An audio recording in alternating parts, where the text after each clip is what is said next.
Our next guest in the breakout room is Kristina Mänd-Lakhiani.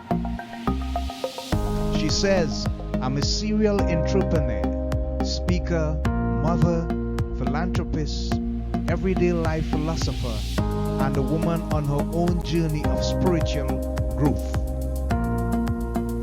She's also the co-founder of Mindvalley and author of Live by Your Own Rules. This is Kristina. She will teach you 7 days to happiness, or to live by your own rules. Kristina is one of the top 10 influential people online making a difference in the world today. Her new publication is entitled Becoming Flawesome. So, let's welcome live in the breakout room this inspirational and exceptional entrepreneur, speaker, and philanthropist, Kristina Mänd-Lakhiani. This is Andy of Andy's Personal Development, and we are live in the breakout room with Kristina Mänd-Lakhiani, the Mindvalley co-founder and author of Live by Your Own Rules. The new book expected to come out is called Becoming Flawesome. She's also known as a serial entrepreneur, speaker, mother, philanthropist, everyday life philosopher, and a woman on her own journey of spiritual growth. So we're going to welcome her live into the breakout room and let Kristina tell us a bit about herself at this time. Sounds exciting, right? Thank you, Andy. You know, I have to say that this is very unusual that somebody would read out my name so properly without even asking how to read it. So I'm incredibly impressed.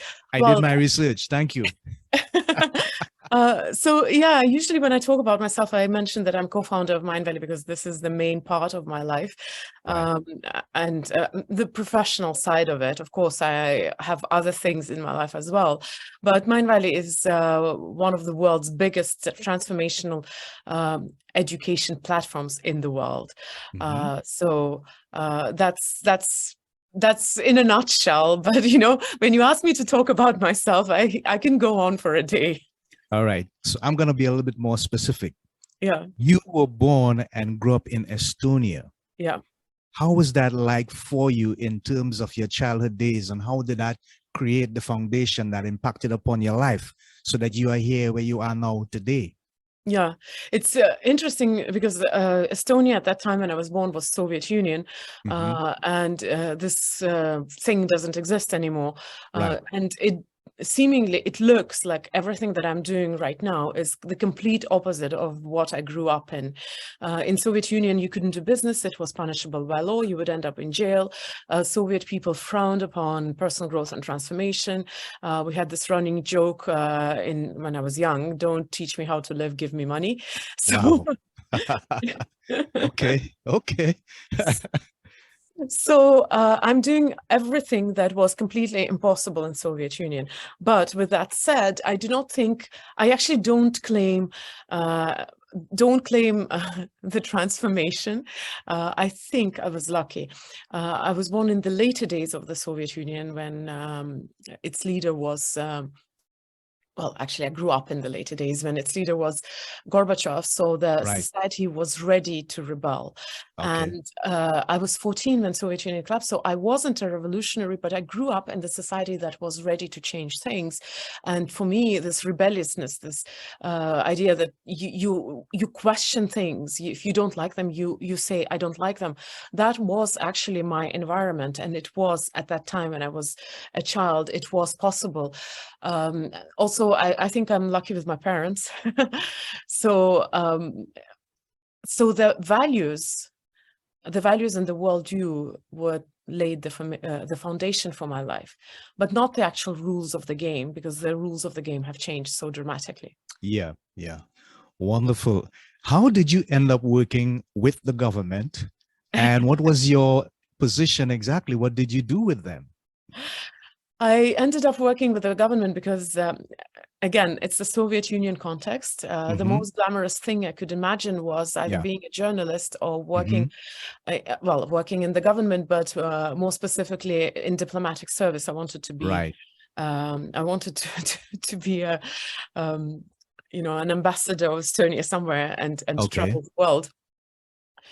So that's how I chose this line of education.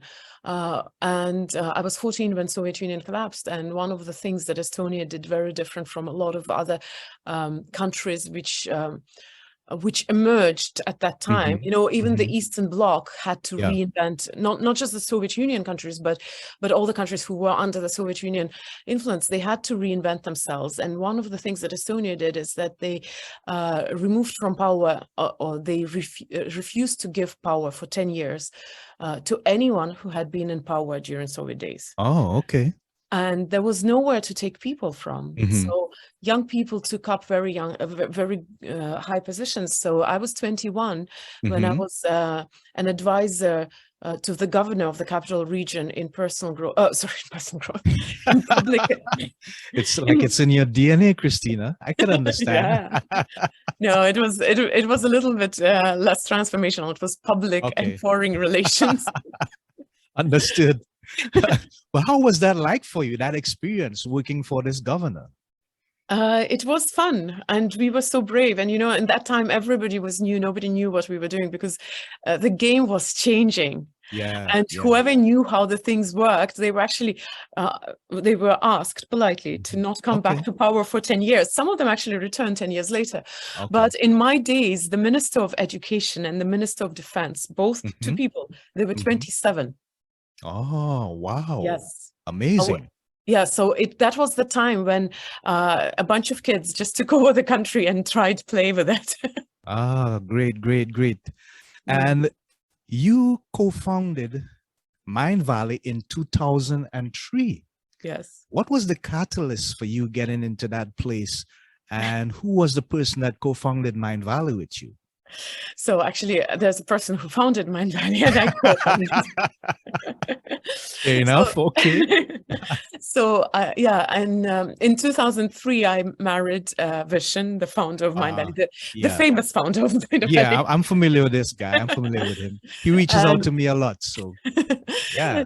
So I married him in 2003, and I moved. I dropped my career in Estonia and I moved to New York, where he lived at that time.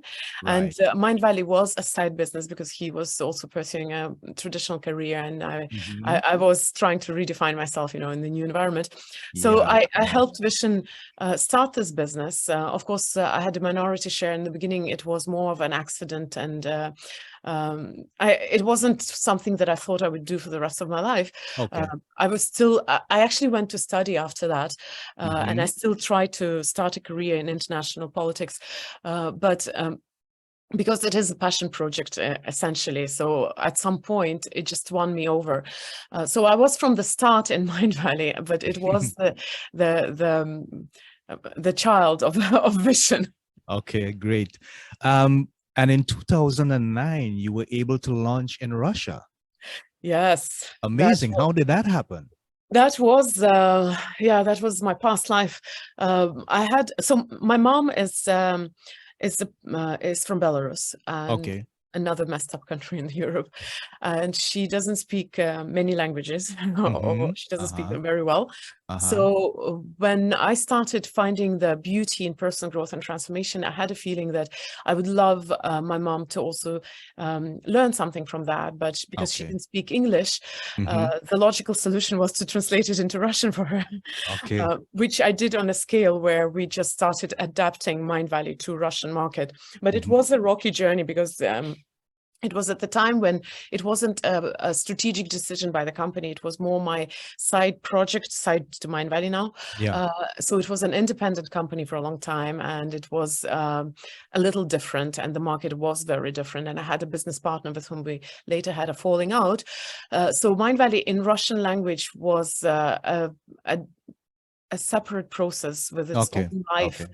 I don't refer to it very often because eventually when I parted ways with my business partner, I went back to Mindvalley, the main company. Yeah. I actually merged, well, not that I merged, but I gave back, All gave right. back that thing. Yes. But Yes. it came to a very abrupt end, you know, in February. Ah. Yeah, Okay. when Russia went into war with Ukraine, Yeah. Yeah. we couldn't bear the thought of earning money in that market anymore.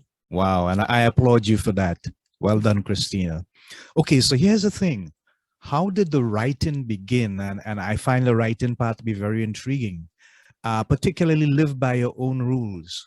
What was the basic foundation behind it? What's the message that you wanted to share with the world? So Live by Own Rules is my first program, which is Right. rather old by now. And Becoming Flawesome is the book that is about to be launched. And they're like, you know, dinosaurs of different eras. So when I made the program Live by Your Own Rules, the one which is up there right now is the second generation. I made it out of a completely different logic. I've been in this business for so many years, and a lot of mentors and friends were advising, you know, you should come up with your own program, because if you work with all those wonderful teachers, don't you have something to teach as well? So it was more like a thing that I did because that's what the society thought I should do, and it was the peer pressure and that kind of logic. Now, my book, which is about to launch, people have been telling me the same: write a book, you should write a book. But I didn't feel like it for a long time. I could write a book. I'm a perfectionist. I'm an, you know, an overachiever and whatnot. So of course you can sit down and write a book. But then COVID started. Right. Yeah. Yeah. And I guess I had nothing better to do. And I'm joking, of course.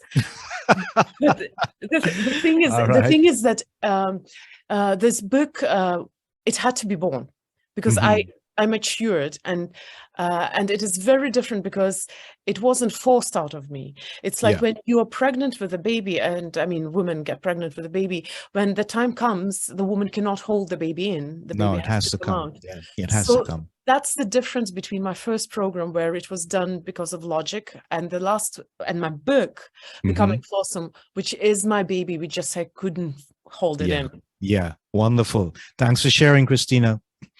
We have learned a lot of lessons out of the COVID scenario. I mean, I think some places are still in recovery, some may be more advanced than others, for the obvious reasons.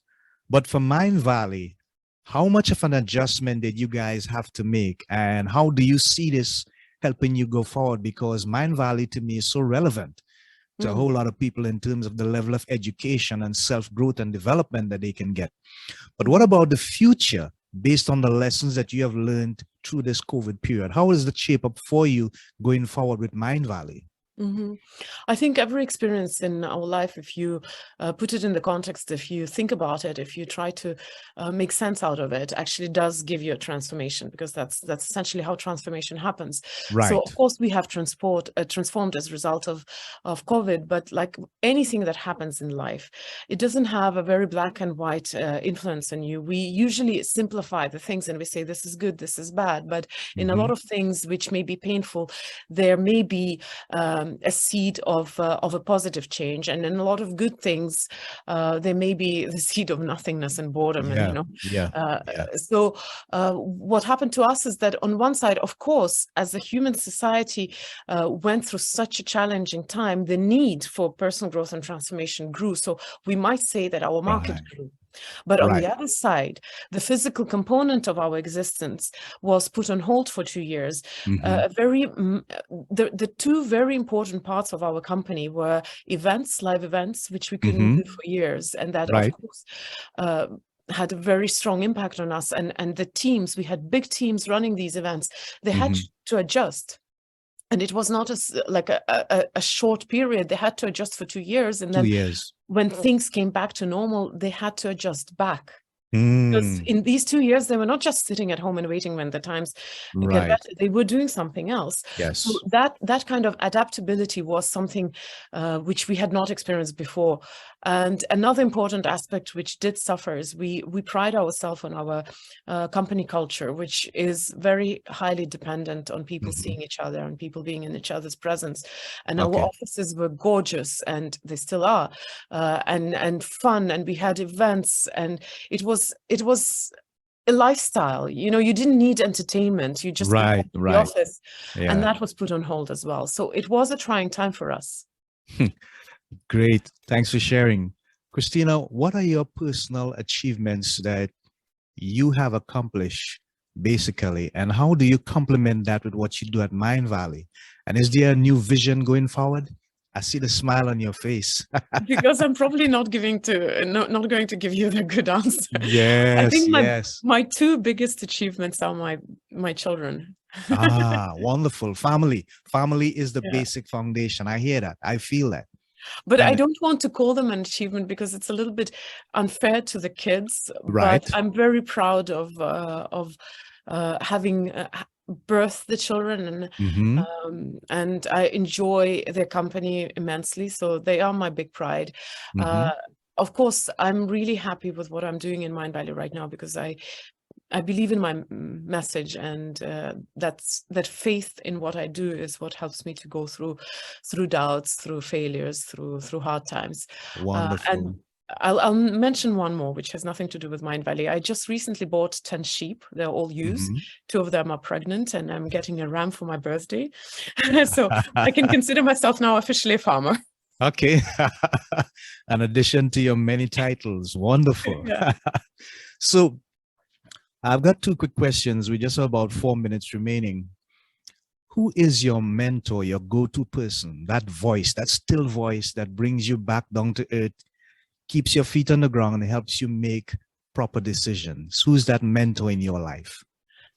So if you give it such a qualitative, I mean, if you ask this question with that explanation, then I would say it's my intuition and my heart for sure. Ah, They wonderful. keep me grounded, but if you ask Uh-huh. me without all this additional conditioning, then my mentors definitely are every interaction that I have in life is a Mm-hmm. source of learning for me, Yeah. a Yeah. source of discovering, because I think we get to know ourselves through our Mm-hmm. interaction with the world. Yeah. So for me, every interaction is a mirror back to me. So every interaction for me is a way to learn and to understand myself better. My grounding source also are my kids, because I love them so much. Yeah. And I'm blessed to still have my parents around in good health to adventure and see the world with me. And of course, my ex-husband Vishen, he's been a huge influence on me, and until this very day, we have each other's back. I know that, and Wonderful. that gives me so much support. And I have one Right. girl in my team who has a different role in Uh-huh. my life. Her name is Masha, and she's the person who keeps believing in me when I don't believe in myself. Wonderful. Thanks for sharing, Christina. I'm hearing relationships, and that feels good. You must be a strong conveyor of oxytocin and a whole lot of education. Now, the true meaning of education, you just basically laid it out. So thanks for sharing. Finally, if you had a message for the entire world, let's say you had a megaphone and you could speak to over 8 billion people, Christina, what would you say to them? I would say, people, be kind to yourselves. Ah, okay, great. Wonderful. Thank you for that. So we have about a minute, and I'll give you that time, Christina, to tell people how they can make contact with you, about the new book, where they can get it, when it's been launched, if it's launched already, your social tag handles, simply how they can make contact with you. They need your services, your help, your assistance. They're seeking personal development and stuff like that. Go ahead. Thank you. So my handle everywhere is Kristina Mand, but Christina is written in a European way, so it's with a K, M-A-N-D. And of course, I would really like you guys to buy my book, because I think this is like the distilled essence of what I teach. And that would be kristinamand.com/book. Very simple. I'm on Instagram, I'm on Facebook and LinkedIn, and more than anything, I'm on Mindvalley. Excellent. Wonderful. Thank you so much, Kristina, for coming on the program, The Breakout Room on Andy's Personal Development. You have been a lively and enlightening and entertaining, also informative and inspirational guest. We hope that you have continued success going forward, and we'd love to have you again anytime on our show. Thank you so much. Thank you so much for having me. It was a pleasure. You were such a wonderful host. Thank you. Thank you, and you're a wonderful guest. Bye Bye. for now. Okay.